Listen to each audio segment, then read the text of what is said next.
Siya classes में आप लोगों का स्वागत है। आइए हम अपनी क्लास को शुरू करते हैं। आज की क्लास में हम देखेंगे MA third semester home science practical. ये आपका मानव विकास वाला प्रैक्टिकल है। एमए होम साइंस मानव विकास थर्ड सेमेस्टर का प्रैक्टिकल है। जो थर्ड सेमेस्टर के बच्चे हैं उनको टीचिंग मटेरियल तैयार करना है। तो आज की क्लास में हम देखेंगे कि अगर बच्चों को गिनती सिखानी है, लिखना और पढ़ना, तो हम किस तरह का टीचिंग मटेरियल यूज़ कर सकते हैं या फिर किस तरह का टीचिंग मटेरियल बना सकते हैं। तो चलिए देख लेते हैं। सबसे पहले हम 1 लिखेंगे, फिर उसकी स्पेलिंग ONE 1 लिखेंगे। और ये जो टीचिंग मटेरियल है बच्चों के अंदर लिखने का कौशल विकसित करेगा। इसके लिए हम बिंदुओं का प्रयोग करेंगे, जैसा कि आप चित्र में देख पा रहे हैं। एक लिखने के बाद उसके सामने एक लिखेंगे, फिर उसके साइड में कॉलम बना देंगे और बिंदुओं के माध्यम से एक बना देंगे, जिससे बच्चा पेन चलाएगा और एक दूसरे से बिंदुओं को मिलाएगा और एक उसका बन जाएगा या 1 जोड़ करके वो बिंदुओं से बना लेगा। तो इस तरीके की आप फाइल बना सकते हैं। या तो आप फाइल में बना सकते हैं, या तो बच्चों को 1 सिखाने के लिए यहाँ पे छोटे-छोटे एक-एक लाइन का आप लोग स्टेटमेंट भी लिख सकते हैं। Let's begin the fun with number 1, इस तरह का यूज कर सकते हैं। और यहाँ पे बिंदु जोड़कर लिखिए। इस तरह से लिख करके इसको आप चार्ट पेपर पर भी बना सकते हैं, 1 से लेकर के मतलब 0 से लेकर के 9 तक, या फिर फाइल में भी व्हाइट पेज पे आप बना सकते हैं। इसको ध्यान से देख लीजिए। फिर गिनकर लिखिए, फिर उसके नीचे लिख देंगे गिनकर लिखिए। तो यहाँ पे एक पेंसिल बना दिए हैं, फिर यहाँ पे खाली स्थान बना दिए हैं, यहाँ पर एक स्टार बना दिया गया है, फिर यहाँ पे खाली स्थान बनाया गया है। इसमें बच्चे गिन करके लिखेंगे कि यहाँ पे पूछा जाएगा कि कितनी पेंसिल है, तो देख करके बच्चे लिख देंगे 1 है। यहाँ पे पूछा जाएगा कितना स्टार है, तो उसके बगल में जो खाली स्थान है उस पे गिन करके लिख देंगे 1 है। तो इस तरह से बच्चों को लिखना और गिनना दोनों आ जाएगा। इसी तरह से हम आगे देख लेंगे 2 को कैसे लिखेंगे। ये भी पहले 2 को ऐसे बना लेंगे, फिर उससे संबंधित जो स्टेटमेंट है उसको लिख देंगे। काउ सेज मू मू इट्स नंबर 2।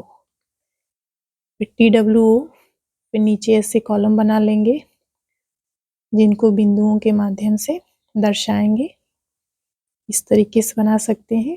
फिर उसके नीचे गिनकर लिखने के लिए आप किसी भी चित्र का प्रयोग कर सकते हैं, जिससे बच्चे ज़्यादा आकर्षित हों। जैसे कुत्ता बना सकते हैं, बिल्ली बना सकते हैं, पेड़ बना सकते हैं, चिड़िया बना सकते हैं, या फिर गिलास बना सकते हैं। जैसा कि आप चित्र में देख पा रहे हैं कि अगर बच्चों को गिनती सिखानी है, गिनना सिखाना है, तो हम चीज़ों को चित्र के माध्यम से दिखाएंगे। फिर बच्चे से पूछेंगे, जैसे यहाँ पे दिया हुआ है 2 एरोप्लेन, 1 और 1 मिला करके 2 हो गया। यहाँ पे खाली स्थान है, बच्चा गिन करके यहाँ पे 2 लिख देगा। यहाँ पर स्टार है 2, 1 1 2 हो गया। यहाँ पे खाली स्थान है तो बच्चा इसमें लिख देगा 2। तो इस तरीके से आप लोगों को गणित के लिए टीचिंग मटेरियल तैयार करना है। इसी तरह से आप अल्फ़ाबेट, चाहे वो हिंदी का हो या फिर अंग्रेजी का हो, इस तरीके से आप तैयार कर सकते हैं।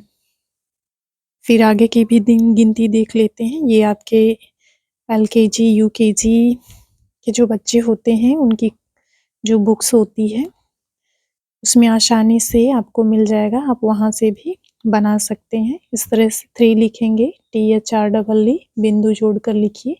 फिर नीचे 3 के आकार में बिंदु को क्रमबद्ध करेंगे, इससे बच्चा पेंसिल चला करके 3 लिखना जान जाएगा। Birds in tree it's number 3, इस तरीके से भी आप लिख सकते हैं।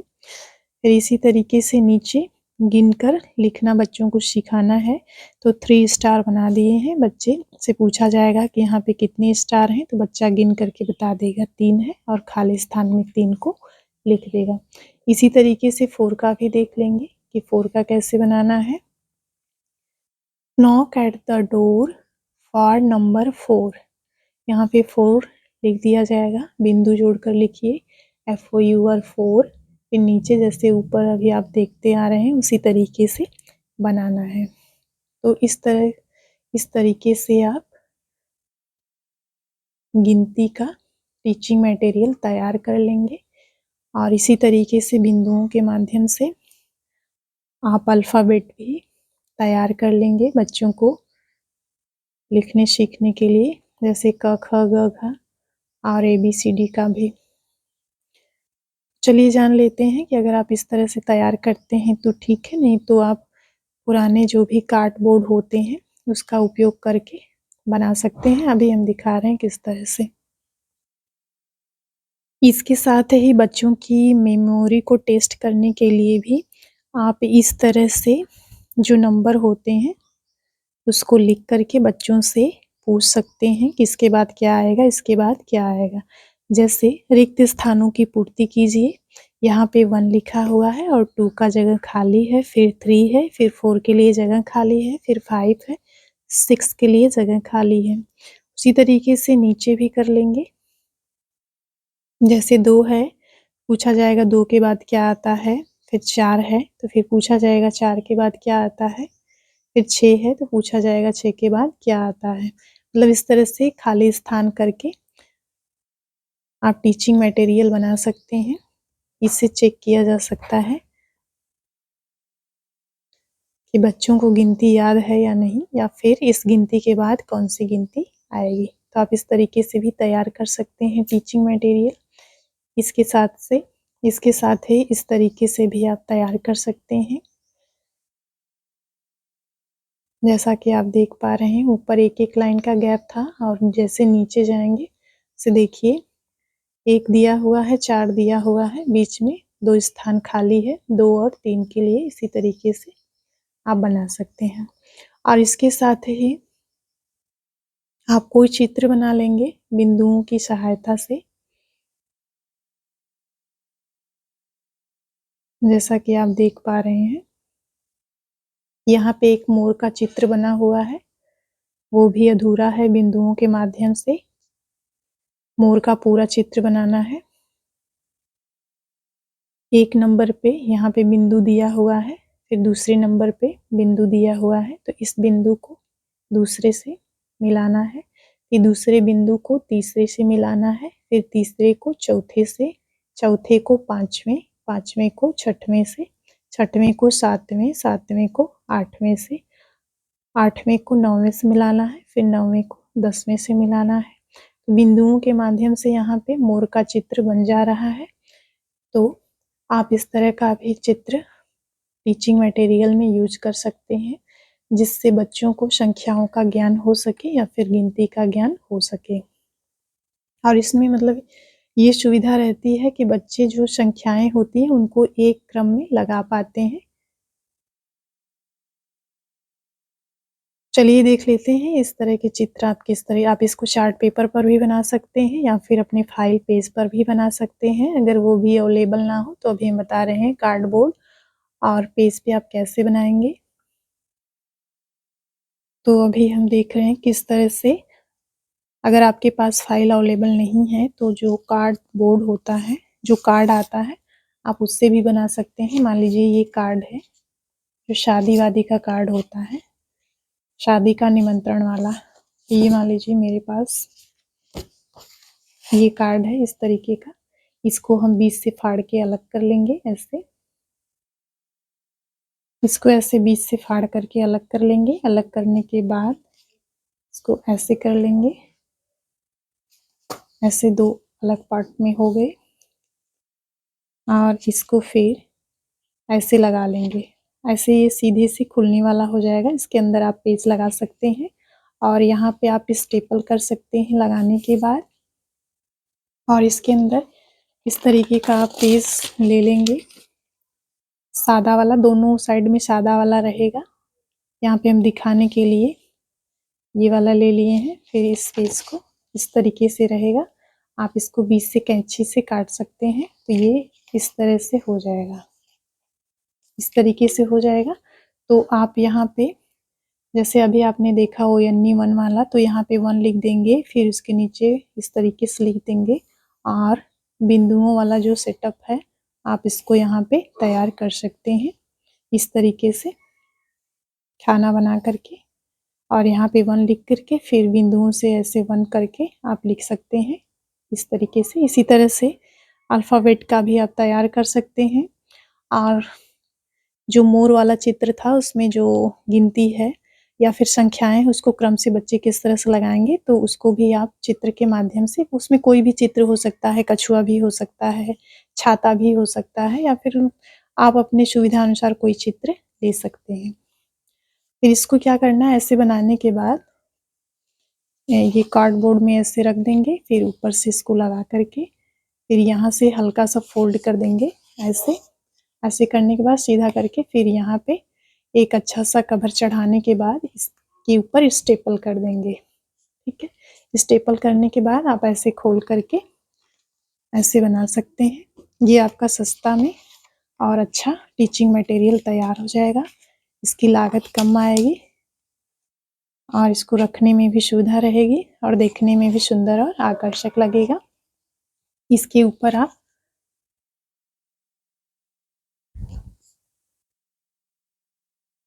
गणित शिक्षण सामग्री भी लिख सकते हैं या फिर टीचिंग मटेरियल लिख करके इसके अंदर चीज़ों को व्यवस्थित करके लगा सकते हैं। अभी हम दिखाएंगे कि किस तरह से संख्याओं का किस तरह से जो आकार होते हैं, ये तो अभी संख्या का ज्ञान बच्चों को देना है, तो आप इस तरह की फाइल तैयार करेंगे। इसके साथ ही मतलब किस तरह के आकार होते हैं, हम बच्चों को उनसे परिचित कराने के लिए आप आकार के बारे में उनको बताएंगे। तो अभी हम देख लेते हैं आकार के बारे में। तो चलिए देख लेते हैं। तो ये है आपका आकृतियाँ या फिर आकार जो होते हैं, जैसे वर्गाकार हो गया, आयताकार हो गया, त्रिभुजाकार हो गया, गोलाकार हो गया, बेलनाकार हो गया। तो अगर आकृतियों आकार का ज्ञान बच्चों को कराना है, तो आप किस तरह से आकार का प्रयोग करेंगे और किस तरह से बिंदुओं को व्यवस्थित करेंगे, अभी जो कार्डबोर्ड पे हमने बताया उसी तरीके से आप अंदर पीछे ऐड करके उसमें लगा सकते हैं। तो एक साइड में आप ऐसे पूरा चित्र बनाएंगे और दूसरी साइड में बिंदुओं के माध्यम से चित्र को दर्शाएंगे। बच्चे इस पे पेन चला करके उसको बनाना सीख जाएंगे और जो आकृति आप बनाए हैं उसका नाम उसके साइड में होना चाहिए, जैसा कि आप चित्र में देख पा रहे हैं। फिर ऐसे ही आयताकार यहाँ पे साइड में पूरा होना चाहिए, दूसरी साइड में बिंदु चित्र होना चाहिए।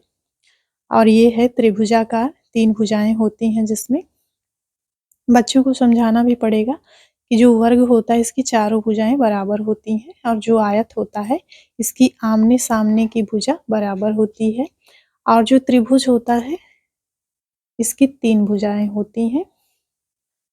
और जो गोलाकार होता है जिसको वृत्ताकार भी कहते हैं, बिल्कुल गोल आकार का होता है, जैसे पृथ्वी गोल होती है या फिर बच्चों का बाल गोल होता है। और इसके बाद ये है बेलनाकार, जो कि लंबे आकार का होता है। इस तरीके से भी आप बना सकते हैं। और ये क्रियाएं आप क्यों कर रहे हैं, यह क्रिया संख्यात्मक ज्ञान कराने से पूर्व बालकों के लिए अति महत्वपूर्ण है। इससे उन्हें गणित में प्रयोग होने वाली आकृतियों, अक्षरों तथा शब्दावली का ज्ञान होता है इस चित्र का प्रयोग करने से। तो आप नीचे इस तरीके से लिख सकते हैं।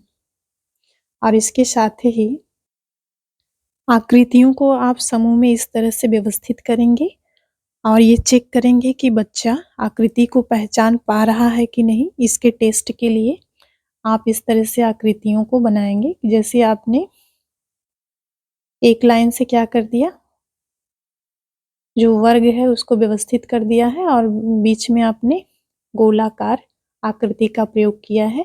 तो आप इसमें बच्चों से पूछ सकते हैं कि इसमें सबसे अलग आकृति कौन सी है, तो बच्चा निरीक्षण करके बता देगा कि जो गोलाकार है ये अन्य आकृतियों से भिन्न है।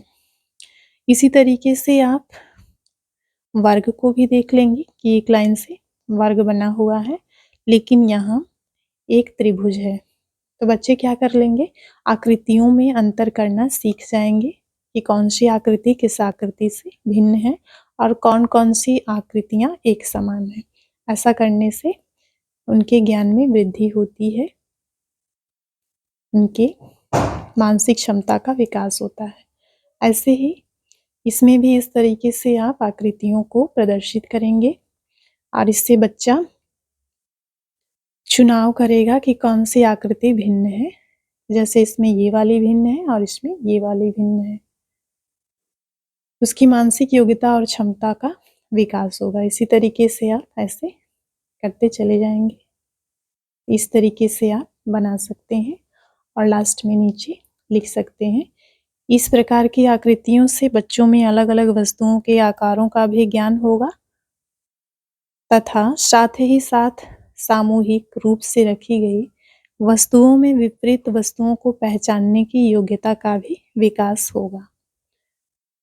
ऐसी आकृतियां अगर टीचिंग मटेरियल में यूज किया जाता है तो बच्चे क्या करते हैं, विपरीत वस्तुओं की पहचान कर पाते हैं। जैसे इसमें विपरीत कौन सा है, तो ये त्रिभुज है और इसके साथ ही उनकी मानसिक योग्यता का विकास होता है जिसके कारण पहचानने की क्षमता विकसित होती है।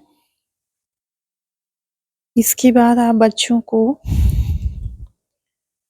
अल्फाबेट वृक्ष भी बना के दिखा सकते हैं, जिसमें इसके साथ ही आप इसको और आकर्षक बनाने के लिए इस तरीके से भी बना सकते हैं। एक कार्डबोर्ड पे आप पेंसिल की सहायता से एक पेड़ बना लेंगे ऐसे।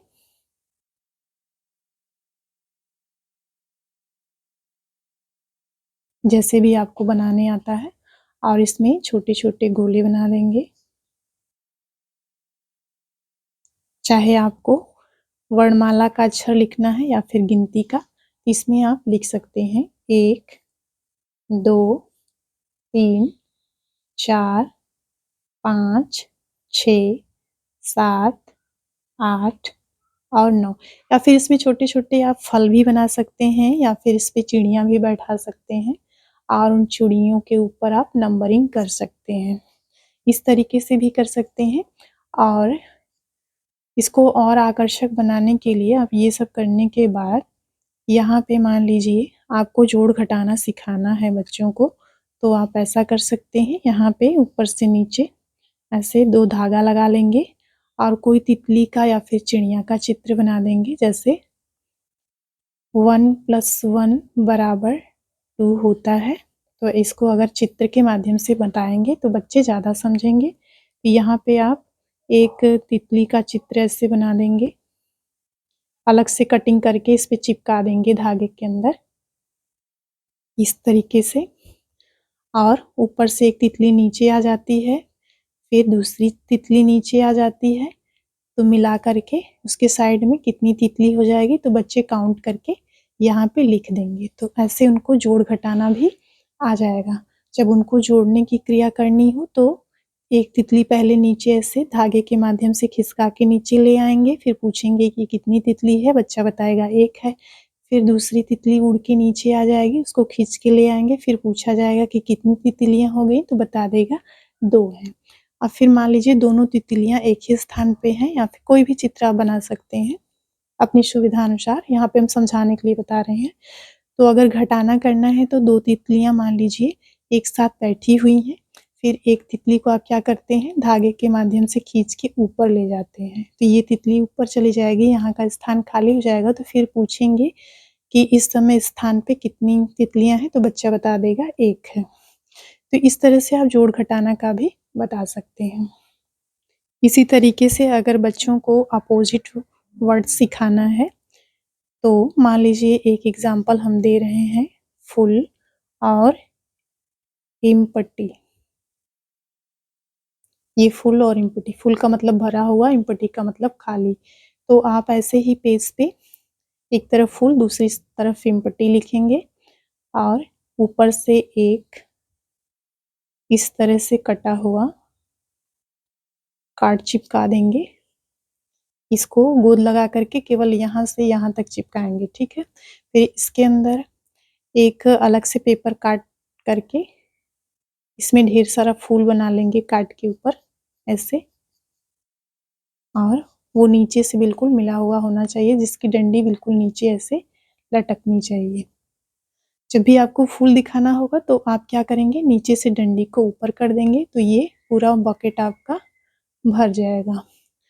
और जब आपको इसको इम्पटी करना होगा तो आप नीचे से इस कागज को आप नीचे खींचेंगे तो ये पूरा अंदर इसमें छिप जाएगा, तो ये जो टोकरी है ये खाली हो जाएगी। तो ऐसे बच्चों को अपोजिट वर्क का ज्ञान हो जाएगा। तो आप इस तरीके से भी बना सकते हैं। आशा करते हैं कि आप लोगों को समझ में आ गया होगा और आप अपनी फाइल अपने तरीके से तैयार कर सकते हैं। अगले दिन हम बताएंगे आर्ट एंड क्राफ्ट का पोर्टफोलियो कैसे तैयार किया जाता है।